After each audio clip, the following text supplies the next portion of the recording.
আল কোরআনুল করিম বিশ্ব মানবতার জন্যে এক মহা সংবিধান। এই কোরআন দিয়ে যারা জীবনকে পরিচালনা করেছে যুগে যুগে তারাই শ্রেষ্ঠত্ব অর্জন করতে পেরেছে। আর কোরআন থেকে যারা দূরে সরে গেছে তারা হয়েছে বিপথগামী। আসুন, কোরআন তেলাওয়াত নাকি অধ্যয়ন?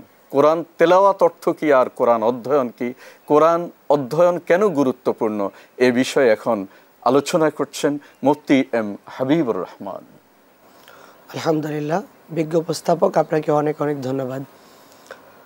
কোরআনে কারীম আল্লাহ সুবহানাহু ওয়া তাআলা মহাবিশ্বের বিস্ময়। কোরআনে কারীম আল্লাহ রাব্বুল আলামিন নাজিল করেছেন গোটা পৃথিবীর মানবমণ্ডলীর জন্য। আল্লাহ তাআলা হিদায়াতের বার্তা হিসাবে এই কোরআনে কারীমকে নাজিল করেছেন। আল্লাহ সুবহানাহু ওয়া তাআলা কোরআনে কারীমকে নাজিল করে কোরআন তিলাওয়াত করার গুরুত্ব এবং কোরআনে কারীমকে অধ্যয়ন করার গুরুত্ব কোরআন মাজিদের মধ্যে অসংখ্য জায়গায় আল্লাহ সুবহানাহু ওয়া তাআলা দিয়েছেন। এবং নবীজি মুহাম্মদ সাল্লাল্লাহু আলাইহি ওয়াসাল্লাম অসংখ্য হাদিসে মুবারাকার মধ্যে কোরআনে কারীমকে তিলাওয়াতের গুরুত্ব তথা কোরআন পাঠ তথা কোরআন অধ্যয়নের গুরুত্ব তিনি পেশ করেছেন। কোরআন তিলাওয়াতের কথা আল্লাহ সুবহানাহু ওয়া তাআলা কোরআনে কারীমের মধ্যে অসংখ্য জায়গায় উপস্থাপন করেছেন। এই কোরআন তিলাওয়াতের রয়েছেন অসংখ্য অগণিত ফজিলত। আল্লাহ রাসূল সাল্লাল্লাহু আলাইহি ওয়াসাল্লাম বলছেন, ইন্নাল্লাহা ইয়ারফাউ বিহাযাল কুরআনি আকওয়ামান। কোরআনে কারীম যারা তিলাওয়াত করে আল্লাহ সুবহানাহু ওয়া তাআলা তাদের সম্মান এবং তাদের মর্যাদাকে বৃদ্ধি করে দিবেন। এই কোরআনে কারীম তিলাওয়াত এবং আমরা যে কথাটি শুনলাম অধ্যয়নের গুরুত্ব, তিলাওয়াত করলে কোরআন তিলাওয়াতে প্রতিটি হরফে হরফে রাসূলুল্লাহ সাল্লাল্লাহু আলাইহি ওয়াসাল্লাম বলছেন কোরআনের প্রত্যেকটি হরফে হরফে এক এক 10টি করে নেকি আল্লাহ সুবহানাহু ওয়া তাআলা দান করবে। একটি হরফের মধ্যে 10টি নেকি আল্লাহ তাআলা দান করবে। এই জন্য কোরআন তিলাওয়াতের গুরুত্ব অনেক অনেক বেশি।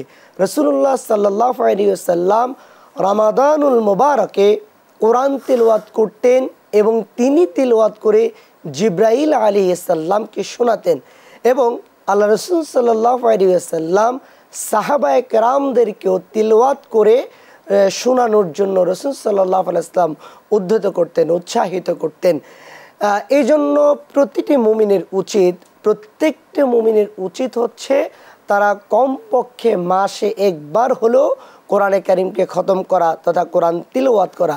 সেক্ষেত্রে আমরা যদি প্রতিদিন এক পারা করে কোরআনে কারীম তিলাওয়াত করে থাকি তাহলে পুরো মাস জুড়ে পুরা এক খতম কোরআন কমপ্লিট করা আমাদের পক্ষে সম্ভব। মুহতারাম, আপনি কোরআনের তেলাওয়াতের ফজিলত সম্পর্কে বলছেন।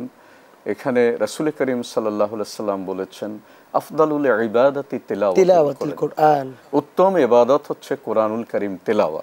প্রশ্ন হলো, আমার প্রশ্ন, কোরআন তেলাওয়াত তো বিশ্বব্যাপী অনেকেই করছেন, কিন্তু কোরআন থেকে তো কোরআন দ্বারা তো আমরা কোনো উপকার নিতে পারতেছি না। এর একমাত্র কারণ হলো তেলাওয়াত হলো পড়া, রিডিং পড়া, আর অধ্যয়ন মানে হচ্ছে গবেষণা করা। প্রতিটি হরফ, প্রতিটি শব্দ, প্রতিটি আয়াত কোন প্রেক্ষাপটে নাজিল হয়েছে, কেন হয়েছে, এটা এই সমাজের কোন কাজে আসবে। আল্লাহ বলেছেন আফালা ইয়াতাদাব্বারুনাল কুরআন, তোমরা কি কোরআনকে গবেষণা করবে না, চিন্তা করবে না? তাহলে কি আমরা শুধু কোরআন পড়বো নাকি গবেষণাও করব? জি, ধন্যবাদ। আমরা কোরআনে কারীমকে শুধু পড়বো, এই পড়ার মধ্যে সীমাবদ্ধ রাখবো না। আমরা কোরআনে কারীম পড়ে, কোরআন বুঝে, কোরআন দিয়ে আমাদের জীবনকে গঠন করব। সেই জন্য কোরআন বোঝা তথা কোরআন অধ্যয়ন করা খুবই গুরুত্বপূর্ণ একটি বিষয়। শুধুমাত্র যারা কোরআন পড়লো, অন্ধের মতো করে কোরআনকে পড়ে গেল, শুধু পড়ার সওয়াবটা তারা হাসিল করলো, কিন্তু কোরআনে কারীম তো মূলত নাজিল হয়েছে মানব মণ্ডলীর পরিবর্তনের জন্য। আল্লাহ তাআলা বলছে মা আনজালনা আলাইকাল কুরআনা লিযিকর, কোরআনে কারীমকে আমি একটি জিকির হিসাবে নাজিল করেছি। এটা যেমন জিকির, একইভাবে সমস্ত মানব মণ্ডলীর ভাগ্যকে পরিবর্তন করার জন্য আল্লাহ তাআলা কোরআনে কারীমকে নাজিল করেছে।